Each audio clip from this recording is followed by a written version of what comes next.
All right, folks, welcome back. I want to go over section 2 with you for your reading notes in particular. Now, remember, I'm relying on your integrity to actually go and read section 2 in chapter 14.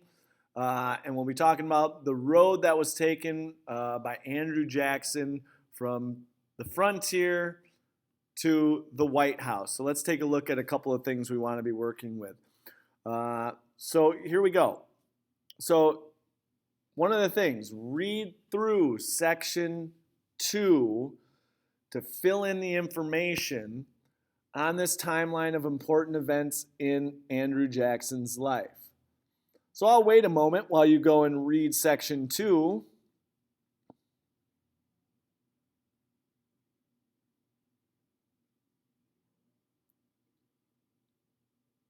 All right, welcome back.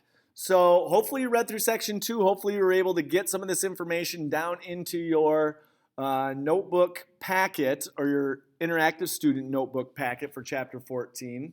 So let's take a look at this and see what we've got. The first one we see is on this roadmap to the White House is Jackson was born into poverty in the South Carolina frontier. So basically this guy was born in a one-room cabin kind of in the middle of nowhere. His family was probably subsistence, where they did a lot of hunting and they did maybe a little bit of farming, but basically they had just enough to get by on the piece of land that they had in South Carolina. But nonetheless, he was born into an impoverished home, which means they didn't have much. But we see here, 21 years later in 1788, Jackson ends up moving to Tennessee to practice law.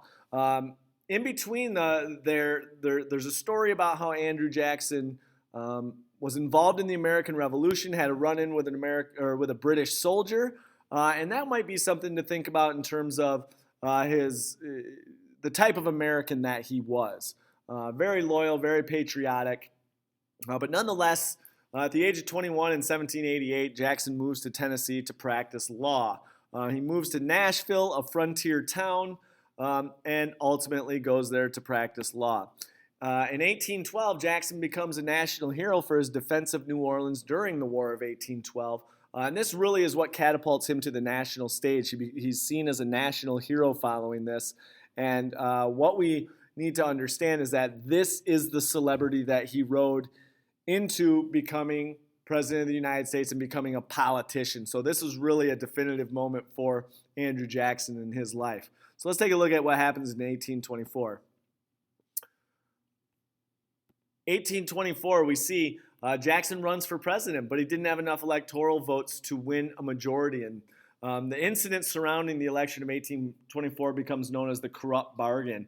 And we've got a couple of other guys I want to mention in this particular piece of information. We've got John Quincy Adams and Henry Clay. These two guys were running against Andrew Jackson. There was another one, but we don't need to really mention him. The two I want you to think about are John Quincy Adams and Henry Clay, famous politicians of the day. But because none of the candidates won enough electoral votes to win a majority and actually become president, what we see happen is John Quincy Adams and Henry Clay make a deal. John Quincy Adams offers Henry Clay a position as the Secretary of State if John Quincy Adams becomes president. But the only way he'll give him that job is if Henry Clay steps down and has his supporters put their support behind John Quincy Adams. So he says to Henry Clay, hey, I'll give you this job as Secretary of State if you bow out of the race and you tell your supporters to vote for me. And that's exactly what happens. Because of that, what becomes known as the corrupt bargain, John Quincy Adams becomes president despite Andrew Jackson winning the majority of the popular vote. So this time period becomes known, or this incident becomes known as the corrupt bargain, and Andrew Jackson vows revenge. So in between 1824 and 1828, Andrew Jackson hits the campaign trail, creates a new political party that really is surrounded by the common people. The common people are the people that identify with Andrew Jackson and ultimately become his supporters. So we have in 1828, Andrew Jackson runs for president a second time and ends up winning due to the support of the common man. So this is something that we want to think about here as we move on. So there's some info for section 2. Now let's take a look at the next piece here.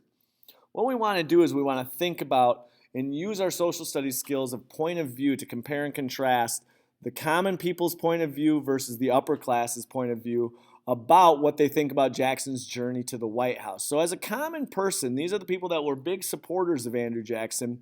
They believe Jackson is the people's choice. The new Democratic Party will represent the ordinary people of this country like farmers, workers, and the poor.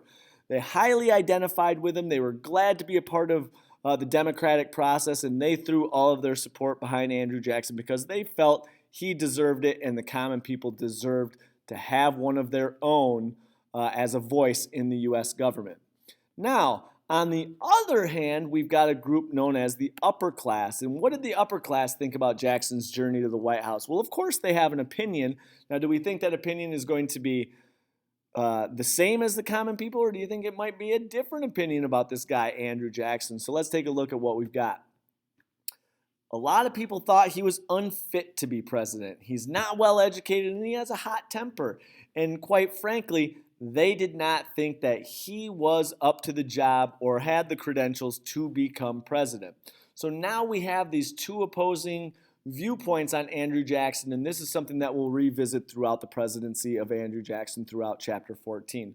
So ladies and gentlemen, this is section 2 of chapter 14. Make sure you got this info, make sure you got it written down in your notes, and make sure you did the reading.